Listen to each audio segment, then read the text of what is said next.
यदि आप अभी तक मेरे चैनल को सब्सक्राइब नहीं किया है तो तुरंत सब्सक्राइब कर ले ताकि आने वाली वीडियो का नोटिफिकेशन सबसे पहले आपको मिले। सूत जी बोले, हे महर्षियों, दक्षिण दिशा में देव नामक एक विशाल अद्भुत पर्वत है। उसके पास ही सुधर्मा नामक ब्राह्मण अपनी पत्नी सुदेहा के साथ रहता था।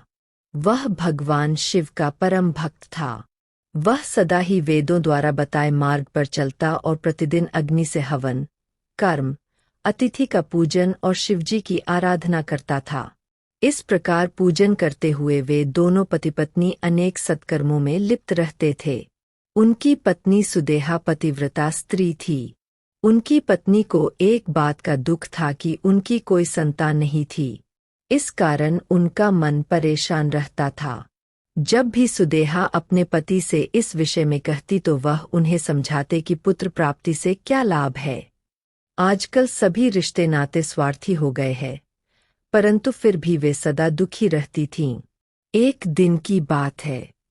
सुदेहा अपनी सखियों के साथ पानी भरने गई थी। वहीं पर उनका परस्पर झगड़ा हो गया और तब उनकी सहेलियों ने उसे बांझ कहकर अपमानित करना शुरू कर दिया। वे बोलीं, तू बांझ होकर इतना घमंड क्यों करती है? तेरा सारा धन तो राजा के पास ही चला जाएगा, क्योंकि तेरा कोई पुत्र तो है नहीं। दुखी मन से सुदेहा घर लौट आई। उसने सारी बातें अपने पति को बताई। उन्होंने अपनी पत्नी को बहुत समझाया, परंतु वह कुछ भी मानने को तैयार नहीं थी। तब उन ब्राह्मण देवता ने मन में भगवान शिव का ध्यान करते हुए 2 फूल अग्नि की तरफ उछाले और सुदेहा से एक फूल चुनने के लिए कहा। उनकी पत्नी ने गलत फूल चुन लिया। उन्होंने अपनी पत्नी को समझाया, तुम्हारे भाग्य में पुत्र नहीं है, इसलिए अब अपनी इच्छा त्याग दो और शिवजी के पूजन में लग जाओ।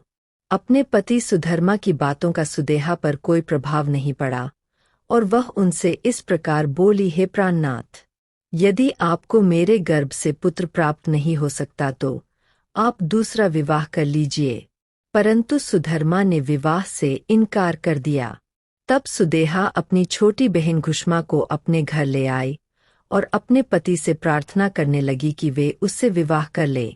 सुधर्मा ने उसे समझाते हुए कहा, यदि मैंने इससे विवाह कर लिया और इससे पुत्र हो भी गया तो भी तुम दोनों बहनें सौतन बन जाने पर एक दूसरे का विरोध करोगी और मेरे घर में झगड़ा होता रहेगा। तब सुदेहा बोली, हे प्राणनाथ, भला मैं अपनी बहन का विरोध क्यों करूंगी?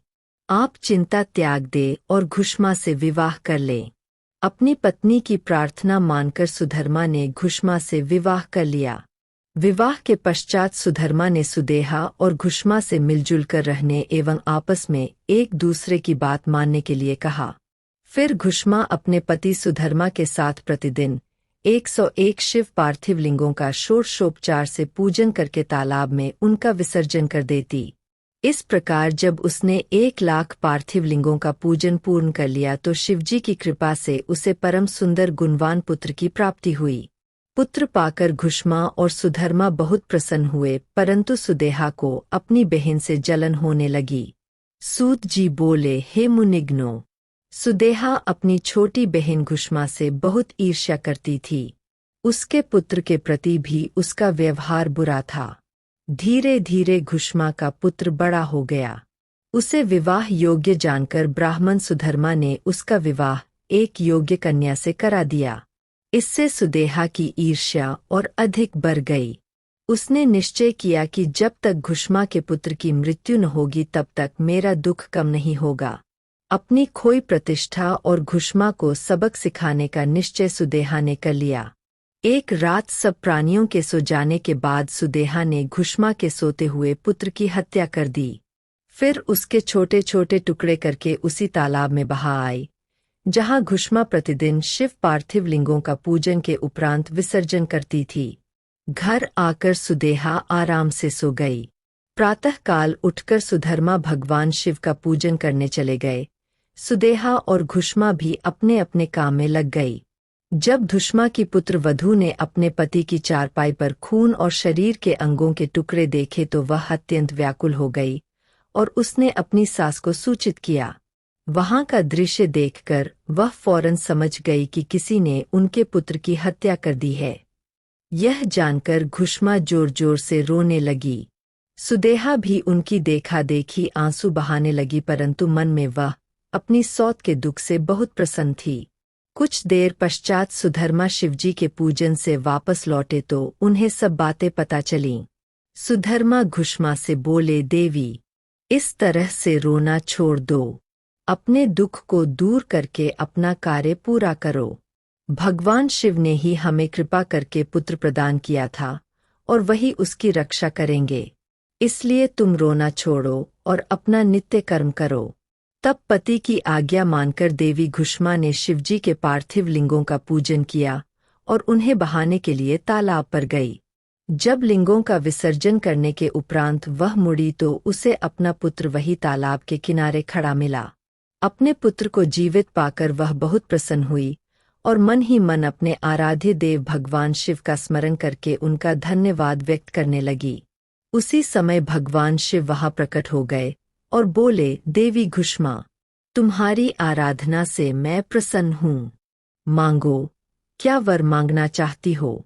तुम्हारी बहन सुदेहा ने ही तुम्हारे पुत्र की हत्या की थी, परंतु मैंने इसे पुनर्जीवित कर दिया है। मैं तुम्हारी सौत को उसकी करनी का दंड अवश्य दूंगा। भगवान शिव के वचन सुनकर देवी घुष्मा बोली, हे नाथ, सुदेहा मेरी बड़ी बहन है, इसलिए आप उनका अहित न करें। तब शिवजी बोले, तुम्हारी सौत ने तुम्हारे पुत्र को मारा, फिर भी तुम उसको दंड नहीं देना चाहती हो। यह सुनकर घुष्मा ने कहा, हे देवाधिदेव, अपकार करने वालों पर भी उपकार करना चाहिए, यह मैंने भगवद वाक्य पढ़ा है और मैं यही मानती भी हूँ। आप सुदेहा को क्षमा कर दें। तब घुष्मा की बात सुनकर शिवजी बोले, ठीक है, जैसा तुम चाहती हो वैसा ही होगा, तुम और कोई वर मांगो। यह सुनकर घुष्मा बोली, हे प्रभो, आप इस जगत का हित व कल्याण करने हेतु यही निवास करें।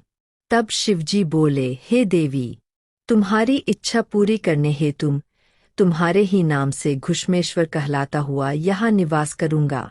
यह कहकर शिवजी ज्योतिर्मय रूप में शिवलिंग में स्थित हो गए। वह सरोवर शिवालय नाम से प्रसिद्ध हुआ। इस सरोवर के दर्शनों के बाद घुष्मेश्वर लिंग का दर्शन करने से अभीष्ट फलों की प्राप्ति होती है। इस प्रकार शिवजी वहां सदा के लिए स्थित हो गए। उधर सुधर्मा भी सुदेहा के साथ वहां आ पहुँचे और उन्हें सारी बातें ज्ञात हो गईं। सुदेहा अपनी करनी पर बहुत लज्जित हुई और उसने सबसे क्षमायाचना की। उसके मन का मैल धुल गया। तत्पश्चात उन सबने मिलकर शिवलिंग की 101 परिक्रमा की और उसके बाद सुखपूर्वक घर को चले गए। हे मुनियो, इस प्रकार मैंने आपको 12 शिव ज्योतिर्लिंगों की कथा एवं महात्म्य सुनाया। जो प्राणी भक्ति भावना से इसे सुनता अथवा पढ़ता है, वह सब पापों से मुक्त हो जाता है और उसे भोग और मोक्ष की प्राप्ति होती है। यदि यह वीडियो आपको पसंद आई हो तो आप इस वीडियो को लाइक करें, कमेंट करें और साथ ही अपने इष्ट मित्रों के साथ शेयर भी करें।